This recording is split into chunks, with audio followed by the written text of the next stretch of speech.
जरा आज की चर्चा पर, और आज की चर्चा जो हम कर रहे थे वो इस बात पर कि क्या दिल्ली विधानसभा चुनाव से पहले जिस तरह के बयान आ रहे हैं, कांग्रेस को किनारा किया जा रहा है। जिस तरह आम आदमी पार्टी ने कहा था प्रेस कॉन्फ्रेंस करके और कांग्रेस को एक तरह से अल्टीमेटम दे दिया था, तो क्या डॉक्टर सागर श्रीवास्तव जी आज की तारीख में हम राहुल गांधी जी को कांग्रेस का नेता माने या विपक्षी इंडी गठबंधन का नेता माने? बताइए, जरा तस्वीर साफ कीजिए।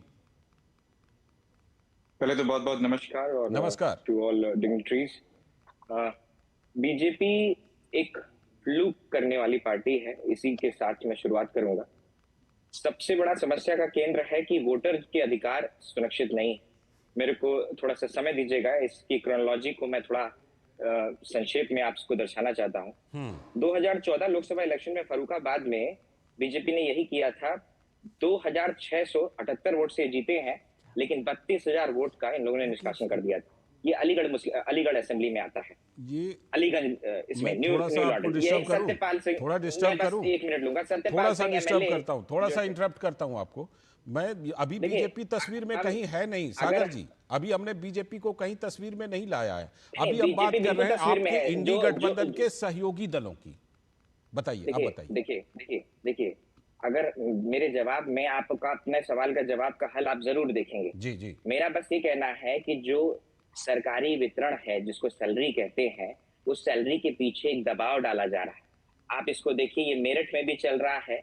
आप इलेक्शन के क्रमांक को बढ़ाने और घटाने का काम अपने मनमर्जी नहीं कर सकते हैं। ये डेमोग्राफिक्स में बहुत बड़ी चूक है। सत्यपाल सिंह यादव एमएलए थे, वो डीएम को चिट्ठी लिख दे रहे हैं। सागर जी क्या बोल रहे हैं? सागर जी मुझे समझ में नहीं आ रहा। हम लोग अभी आप जो है, आपका एजेंडा चाहे जो भी हो, आप सागर जी आप विषय को समझिए, चर्चा किस विषय पर रख रहे हैं, इसलिए मैं आपको रोक रहा हूं। आपको जो हमारे एंकर महोदय ने जो सवाल पूछा है, ये आपके सारे सवाल का इलेक्शन कमीशन ने जवाब दिया है।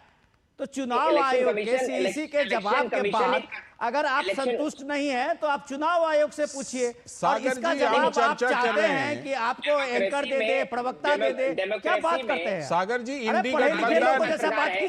इंडी गठबंधन एक है या बिखरा हुआ, इस पर चर्चा कर रहे हैं सागर जी। आप ले आ रहे हैं वोटर लिस्ट पर सब जवाब। हम लोग विदेश नीति पर, अर्थव्यवस्था पर कभी और चर्चा कर लेंगे। आज इंडी गठबंधन की एकता और बिखराव पर चर्चा कर रहे हैं जी। लाल सिंह चंद जी, गठबंधन एक परिवार का पार्ट है, और अब मैं इसको इसी तरीके से कहूंगा कि परिवार में वाद विवाद, डिस्कशन, डिबेट, डायलेक्ट जरूर रहेगा, और ये भी डेमोक्रेसी के क्रम को उजागर करता है। इलेक्शन कमीशन डिटेल पर्यवेक्षकों को भेजता है, बूथ लेवल ऑफिसर जाते हैं, डोर टू डोर कैंपेन करते हैं। मेरा बस आपसे यही कहना है, सिंपल यही कहना है कि इंडी अलायंस में जो भी समस्याएं हैं, जो भी ऊपर से उजागर हो रहे हैं, ये भी डेमोक्रेसी के क्रम को उजागर कर रहा है। और अगर हम इस बात के पीछे का सत्य इग्नोर कर दें कि इलेक्शन के इलेक्टोरियल इकोसिस्टम में डेमोग्राफिक से छेड़छाड़ की जा रही है, ये क्या आप क्या जवाब दे रहे हैं? फिर तब ऐसा कीजिए ना, आप इजराइल और फिलिस्तीन पर बोलिए जरा।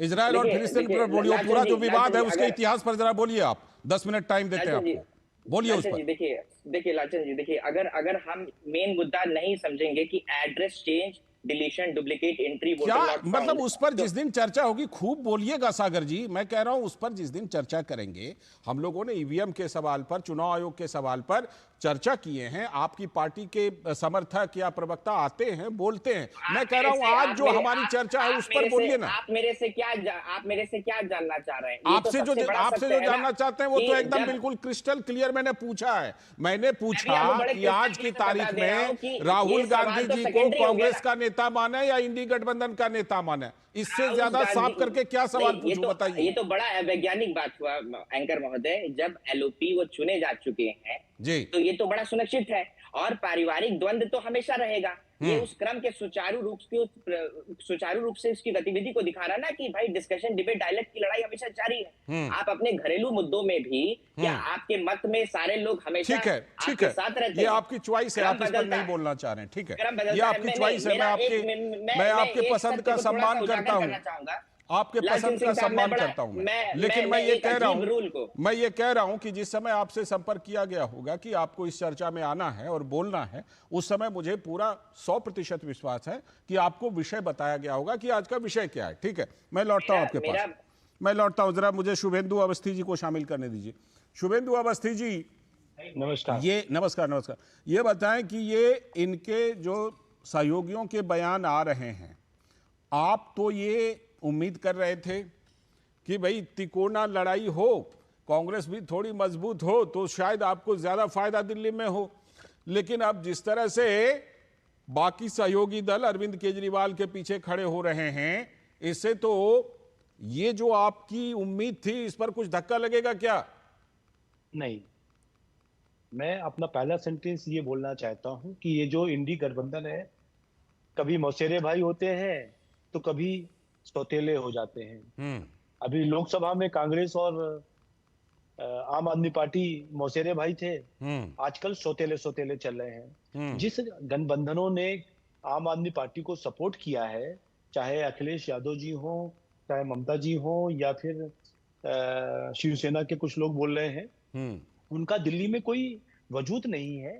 तो वो आपसी इंडी गठबंधन का आपसी झगड़ा है, कौन आगे है, कौन पीछे है, कौन कांग्रेस का नेता है, कौन इंडी गठबंधन का नेता है, वो उनके झगड़े हैं। हमने पहले भी कहा है कि भानुमति का पिटारा है, जब जब खुलेगा तब तक झगड़ा होगा, जब जब चुनाव आएंगे तब तक झगड़ा होगा, ये मेरा मानना है। पर मैं जो आज कहना चाह रहा हूं वो ज्यादा जरूरी है।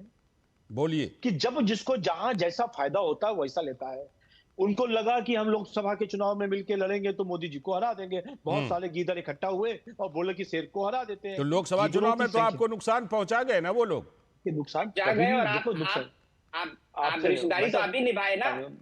मैं वही तो नुकसान पहुंचाएंगे। बिहार के प्रतिनिधि के साथ रिश्तेदारी तो आप भी नुकसान उसमें आप अगर सागर साहब मैं जवाब दे दूं ना, फिर आप जवाब पूछना, मैं जवाब दे दूं तो आप पूछना, क्योंकि हम सब लोगों को जवाब नहीं दे सकते। नियम बदलना नहीं चाहिए ना। आप गठबंधन करें तो नियम बदल जाएगा, हम करें तो देखिए हमारा गठबंधन का डेमोक्रेसी। सुनो हम समझ गए आपका प्रश्न। अगर आपने ये बोला तो नीतीश कुमार के ऊपर आपको बात करनी पड़ेगी। नीतीश कुमार के ऊपर को आपको बात करनी पड़ेगी। सागर जी ने जो, अगर सागर जी का कोई जायज सवाल है तो उसका जवाब दीजिए शुभंदु जी। वो कह रहे हैं कि आपके घटक दलों के बीच में तो ऐसी बातें होती हैं। डेमोक्रेसी, तब आपको प्रधानमंत्री को चेन्नई इतनी बार दौरा क्यों करना पड़ रहा था? भाई कोएलिशन के बिना अगर ऐसी बात हो गई तो आपने अगर इतने आरोप प्रत्यारोप लगा दिए, जंगल बात चलिए, पता चला आपने गीदड़ और शेर शब्द का इस्तेमाल कर दिया। ठीक है, मैं आप दोनों के पास लौटता हूँ। हाँ, जवाब सुन लो इसका। ऐसे तो नहीं चलेगा। नहीं, मैं तो बस आपसे कह रहा हूं ना, आपने गीदड़ और शेर शब्द का उजागर किया। अभी बात सुन लो पहले। मैं नियम की बात कर रहा हूँ, मैं शब्दावली की बात कर रहा हूँ। यही शब्दावली देश देख रहा है। आपने गीदड़ और शेर के शब्द की बात किया। कैसे शेर है? ठीक है, आप सुन तो लो। मोदी जी कैसे शेर हो गए? आप जवाब दे रहा हूँ, मोदी जी हमारे प्रधानमंत्री को आप शेर कह रहे हैं। आप जवाब दे रहे हो, सुन तो लो। ये सिलोजिज्म नहीं है। अब आप मेरे सिलोजिज्म जवाब देने का। बिल्कुल, मैं आपको अब सुनना चाह रहा हूँ, आप बोलिए, मैं आपको बिल्कुल सुनना चाह रहा हूँ और मैं आपसे बात भी करने को तैयार हूं। हमारा कोई भी गठबंधन का डिस्कशन हमारे कमरे के अंदर होता है, घर के अंदर होता है, हम चौराहे पे खड़े होकर चिल्लाते नहीं है। यदि झगड़ा चौराहे पे होगा तो सब लोग आवाज उठाएंगे। लेकिन ये भी बात है, एक फैक्ट ये भी है अवस्थी साहब में आप नीतीश कुमार एक फैक्ट ये भी है कि देखिए एनडीए है और अटल जी की तरह अटल है एनडीए अभी तक। इस बीच में यूपीए बनी, यूपीए खत्म होकर के इंडी बनी, अभी इंडी में क्या क्या बयान आ रहे हैं वो हम देख ही रहे। खैर मैं लौटता हूँ, आप दोनों के पास लौटता हूँ मैं। जरा विनोद जी को लाना दीजिए,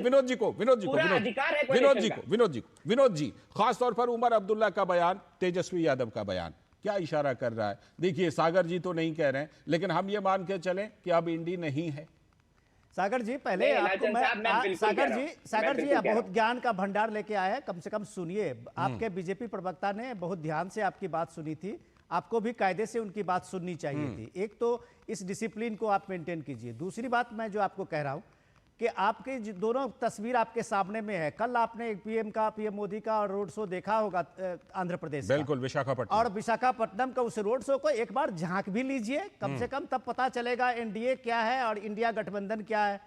आप देखिए कि किस तरह का गठबंधन होता है। आप देखिए नीतीश कुमार के बीच में और प्राइम मिनिस्टर मोदी के बीच में कैसा ट्यूनिंग है।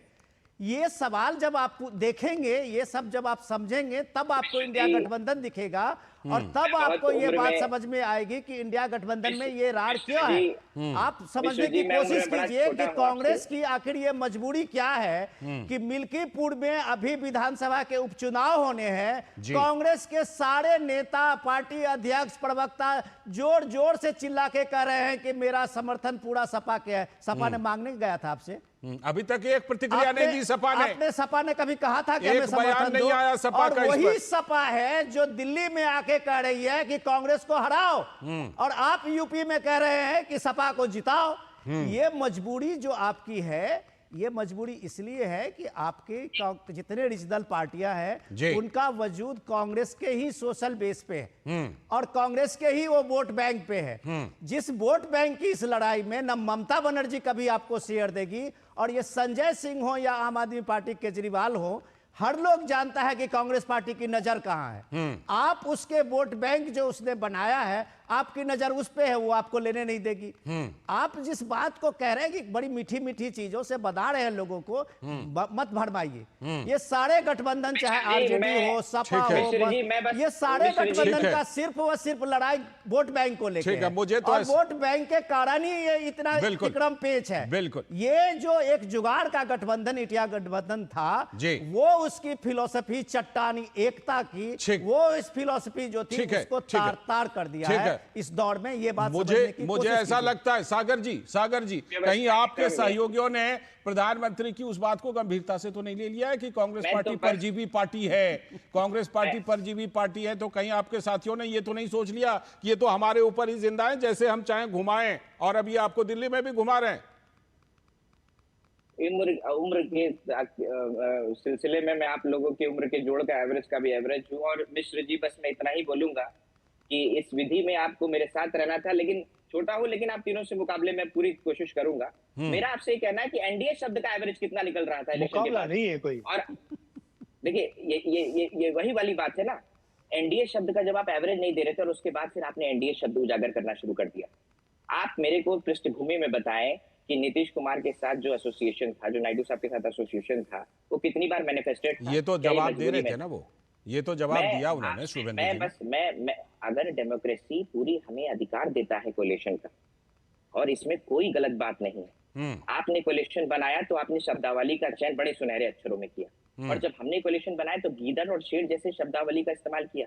ये आर्ग्यूमेंट दर्शाता है आज पत्रकारिता हमारे साथ कंधे से कंधा मिलाकर के विपक्ष को सवाल की जगह पक्ष को सवाल करना है। नहीं, पत्रकारिता का धर्म किसी का पक्ष लेना नहीं है, ना विपक्ष का ना पक्ष का। मैं कहता हूं कि पत्रकारों, ये जो एक स्टिग्मा है ना कि पत्रकारों को हमेशा जो है वो विपक्ष का साथ देना चाहिए, मैं उस बात को नहीं मानता। मुझे लगता है कि सच्चाई का साथ देना चाहिए। अलायंसेस बनते हैं और रीजनल पार्टी का रहना भी हमारे देश में बहुत जरूरी है। अगर इतना बड़ा देश है, उसमें इतनी असेंबलीज हैं, इतने सारे निर्वाचन इकोसिस्टम है, इलेक्शन आयोग के ऊपर इतनी भारी जिम्मेदारी है, और उसमें अगर हम परत दर परत इन बातों को अगर उजागर करें तो नियम तो बदल गए। आपने अपनी पूरी सरकार बनाई तीसरी बार किसी तरीके से जोड़ करके, आपके नारे एक तरीके से पूरे फ्लॉप। अरे भैया सागर जी, ये जिम्मेदारी सत्ता पक्ष की नहीं है कि विपक्ष की एकता को बनाए रखे।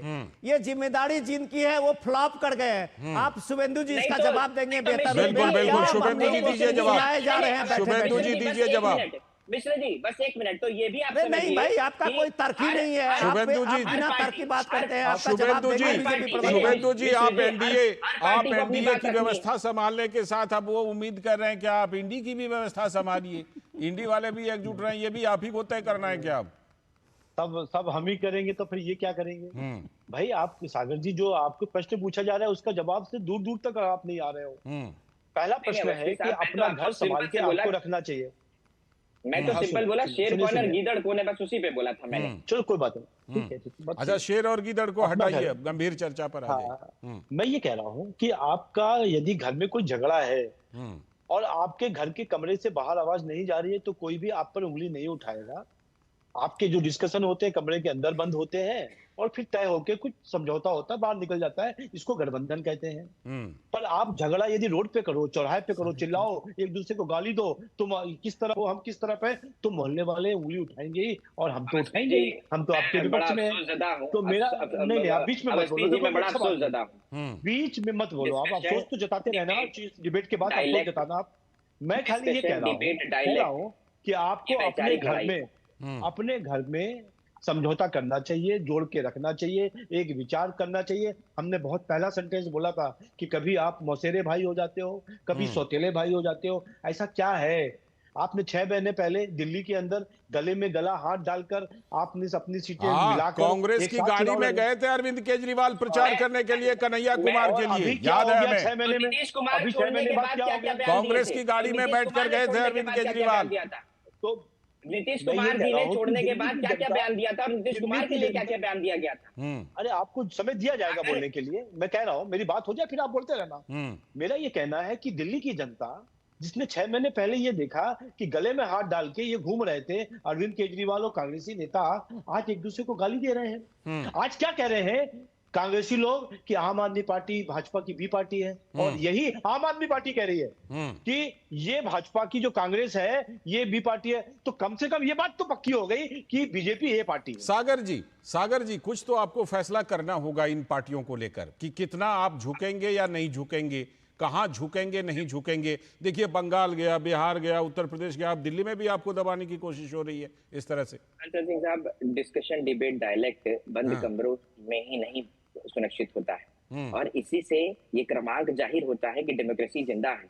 कोई अपनी आवाज नहीं उठा पा रहा है, इसका ये मतलब नहीं कि वो कहना नहीं चाहता है, कोई आवाज अपनी ये नहीं उठा पा रहा है क्योंकि शायद डर में है, शायद गिरफ्त में है, एजेंसी गिरफ्त में है। तो व्यक्ति विशेष की क्या बात रही? सागर जी जो है ना, मुझे लगता है कि विपक्ष के सारे मुद्दे जो है लिस्ट बनाकर ले आए हैं, उस सब पर बोलेंगे, लेकिन जो सवाल हमने पूछा बस उस पर खाली नहीं बोलेंगे। सवाल पे बिल्कुल बोल रहा हूँ कि जोर शोर से हम लड़ेंगे, और ये डेमोक्रेसी का इथॉस है। किससे लड़िएगा? इंडी गठबंधन के दलों से लड़िएगा। ये आप अगर अपने घर में कोई फैसला ले रहे हैं तो क्या निजी सलाहकारों से नहीं ले रहे हैं? क्या आपके और आपके वाइफ के मत सेम है? क्या तो उन्होंने कहा, उन्होंने उसका जवाब दिया कि जैसे वो बंद कमरे में फैसला करते हैं उसी तरह आप भी कर लीजिए। बोल लीजिए विनोद जी, एक लाइन बोलिए। विनोद जी, सागर जी या तो आज आपके घटनाक्रम जो है दिल्ली का डेवलपमेंट, उसको आपके पास कोई जानकारी नहीं है, या फिर आप कांग्रेस के लिए कुछ बोलने के लिए यहाँ तैयार नहीं है, भले ही आप कांग्रेस के नेता हो जो भी हो। सवाल ये है कि आज ही आप सुन लीजिए, आप संदीप दीक्षित ने मानहानि का केस दर्ज किया है। संदीप दीक्षित ने 1 करोड़ रुपया मानहानि का केस संजय सिंह और आम आदमी पार्टी के नेता पे किया है, जिस पे आरोप था कि बीजेपी से इनको 1 करोड़ रुपया मिला है चुनाव खर्च के लिए। आप सुनिए, आप थोड़ी सी जानकारी लीजिए, तब डिबेट डिस्कशन में आइए पॉइंट के साथ। तो क्या ये जो है कोalition धर्म निभा रहे हैं? ये कोalition धर्म निभाया जा रहा है पार्टियों के बीच में, और ये डाइनिंग रूम की एक डिस्कशन है, वो कंटेम्प्ट केस करने जा रहे हैं। सवाल ये है कि अजय माकन ने पहले दिन कांग्रेस का रास्ता साफ कर दिया था। कांग्रेस ने पहले दिन ये मान लिया था कि आम आदमी पार्टी और केजरीवाल को समर्थन देना सबसे बड़ी भूल थी कि 2014-15 में आपने उसको सीएम बनाया था, और वो पूरी की पूरी कांग्रेस की सियासत की जमीन हिला दी। आज आप अफसोस अपना जता रहे हैं। आपने लोकसभा चुनाव में जुगाड़ का गठबंधन बनाया और आप एक सीट नहीं जीत पाए, और अब दिल्ली में जो बाड़ी है, अब 4% की आप पार्टी कांग्रेस पार्टी रह गई है यहाँ, और 4% की पार्टी आप आम आदमी पार्टी के साथ में अगर तालमेल करने का कोई फायदा नहीं मिला, तो आप सोचिए अजय माकन का जो सीधा स्ट्रेट कांग्रेस के लिए मैसेज था, उस मैसेज को रखिए, और वो अपने आला कमान के लिए मैसेज था कि ये जुगलबंदी जो अभी कह रहे थे बीजेपी प्रवक्ता, जो सौतेला और मौसेरा भाई का जो चेहरा बनाते हो, ये लोगों को धोखा देने के लिए है, जो ये साफ साफ ये तस्वीर हो गई है। नहीं, लेकिन इसमें एक बात है कि देखिए चीजें जो हैं वो उसमें आज की जनता के पास जितनी जानकारी के साधन हैं लोगों के पास, उसमें छुपेंगी तो नहीं। ये चीजें जो दिल्ली में इस समय हो रहा है ना सागर जी, ये बातें जो हो रही हैं दिल्ली में, ये सभी लोगों तक जा रही हैं और सब लोगों को ये लग रहा है कि ये इंडी गठबंधन जिसने यूपीए का अपना नाम बदला, किस लिए बदला? क्या यूपीए बहुत ज्यादा बदनाम हो गई थी? और अब जब इंडी नाम बदल करके हैं तो कहाँ हैं, कितना हैं, साथ हैं, नहीं हैं? ये सब चीजें एक विपक्ष की राजनीति जैसी मजबूत होनी चाहिए। आपने अभी सवाल खड़ा किया कि पत्रकारों को विपक्ष के पक्ष में खड़ा होना चाहिए। मैंने कहा देखिए सच्चाई के पक्ष में होना चाहिए, लेकिन मैं आपसे एक बात कह रहा हूं, क्या विपक्ष अपनी लड़ाई इस तरह से लड़ेगा? क्या विपक्ष इस तरह से लड़ाई लड़ेगा? और अगर इस तरह से लड़ाई लड़ेगा तो कोई मीडिया, कोई बाकी लोगों पर आप आक्षेप लगाते रहिएगा, मीडिया पे, सुप्रीम कोर्ट पे, चुनाव आयोग पर, सब पर आप सवाल उठाइए, मतदाताओं तक पर सवाल उठाइए, अपना काम सही ढंग से नहीं कीजिए। बस ये गुमराह करने वाली बातें हैं। ईवीएम जो आपने शब्द यूज किया, सिर्फ बात ईवीएम तक नहीं है। आज वही चर्चा से मैंने अपने संबोधन को शुरुआत किया, यहाँ पर व्यक्तिगत फिर वापस आक्षेप भी लगाए गए। नहीं, ये चर्चा आप नहीं करना चाहते हैं। नेशनल मीडिया पे आप ये चर्चा नहीं करना चाहते हैं कि कैसे 15-15 हजार, 20-20 हजार इलेक्टोरियल क्रमांक को घटाया और बढ़ाया जा रहा है। जब आपका चुनाव आयोग ने चैलेंज दिया है, दे दीजिए जाके डॉक्यूमेंट। जब इलेक्शन इलेक्टोरियल मैनुअल कहता है कुछ है तो दे दीजिए क्लियरली। अरे भाई साहब, आप र्यूमर फैला रहे हैं, चुनाव आयोग ने बिंदुवार जवाब दिया है। हम आपको र्यूमर फैलाने नहीं देंगे। आपके पास मुद्दे नहीं है तो आप मुद्दे पे आप बोलना बंद कर दीजिए, लेकिन आपको र्यूमर फैलाने की इजाजत तो कम से कम आपको कोई पब्लिक ब्रॉडकास्टर नहीं देगा। विनोद जी, ये आम आदमी पार्टी से बड़ा आप एक तरह से र्यूमरबाज का ये बना रहे हैं। ऐसा है कि अफवाह फैलाने की कोशिश कामयाब हो नहीं सकती, क्योंकि जिस तरह चुनाव आयोग ने जवाब दिया है, चुनाव आयोग जिस तरह आपको हैकाथॉन का चैलेंज देता है, सुप्रीम कोर्ट जो कह रहा है, इलेक्शन के नतीजे जो कह रहे हैं, आपके सहयोगी उमर अब्दुल्ला और अभिषेक बनर्जी का बयान देख लीजिए। उमर अब्दुल्ला, अभिषेक बनर्जी और सुप्रिया सुले का ईवीएम के बारे में बयान देख लीजिए। खैर आज ईवीएम पर चर्चा है नहीं, आज ईवीएम पर चर्चा नहीं है। खैर चलिए शुभेंदु जी, चलते चलते कुछ आप रिमार्क करना चाहते हैं? शुभेंदु, हम दिल्ली में सरकार बना रहे हैं और बहुत जल्द अगले 1 महीने के अंदर दिल्ली में भाजपा की सरकार होगी। और मैं ये कहना चाहता हूँ, शुभेंदु जी, चुनौती बड़ी है, ये मान के चलिएगा। हम उसकी तैयारी में 25-30 साल से आप बाहर हैं दिल्ली की सत्ता से। 30 साल से हो गए बाहर में आप। बिल्कुल, अगर हमने उसकी दिल्ली तैयारी में आप करी क्यों है। नहीं कर पा रहे? डेवलपमेंट में आप कम 30 साल से आप बाहर हैं। आप इलेक्शन वो मैंने भी इनको याद दिला दी सागर जी की 30 साल से आप बाहर हैं। 20 हमको मालूम है, 20 हमने बहुत तैयारी करी है, 11,000 हमने बहुत तैयारी करी है जनाब। आ रहे हैं और जिनको अब चलिए ठीक है, शुक्रिया जुड़ने के लिए, शुभेंदु जी जुड़ने के लिए शुक्रिया, सागर जी जुड़ने के लिए शुक्रिया, और विनोद जी आपका भी इस चर्चा में जुड़ने के लिए बहुत बहुत शुक्रिया। तो आज हम चर्चा कर रहे थे कि क्या सच में दिल्ली चुनाव से पहले जो इंडी गठबंधन के, विपक्षी गठबंधन के बाकी दल हैं, उन्होंने क्या कांग्रेस को किनारा कर दिया है? लग तो ऐसा ही रहा है। फिलहाल वक्त है एक ब्रेक का। ब्रेक के बाद जब लौटेंगे तब देखेंगे